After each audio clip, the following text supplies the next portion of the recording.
तुमचं जर निसर्ग सौंदर्याशी कुठलंही घेणं देणं नसेल तर हा रील स्किप करा. आपल्याकडून रोज थोडा तरी कचरा निघतोच. भाज्यांची सालं, फळांची सालं, चहा पावडर, कॉफी पावडर अशा बऱ्याच गोष्टी आपण कचऱ्यात टाकून देतो. आपण सहज सगळा कचरा एकत्र टाकतो आणि ज्या ठिकाणी तो जमा होतो तिकडे दुर्गंध, माशा हे प्रॉब्लेम होतातच. त्याचबरोबर रिसायकलिंग सुद्धा थांबतं. आता या अवाढव्य प्रॉब्लेम मध्ये आपण काहीच करू शकत नाही. करू शकतो. आपल्याच घरात कॉम्पोस्टिंग. हे आहे ॲक्सीचं नवीन होम कॉम्पोस्टर.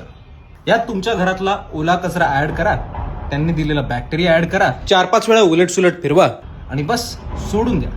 आपोआप तुमच्यासाठी होम कॉम्पोस्ट तयार होईल. आणि त्याच कचऱ्यापासून जे खत तयार झालंय ते खत झाडांना दिल्यावर झाडं खुश होतील. या सर्व गोष्टींमुळे ॲक्सी होम कॉम्पोस्टर हा आपल्या बाजूने एक खारीचा वाटा आहे निसर्ग सौंदर्याकडे आणि वेस्ट मॅनेजमेंटकडे. दिवाळीनिमित्त घर साफ करताय तर थोडी पृथ्वी साफ करायला पण मदत करूया.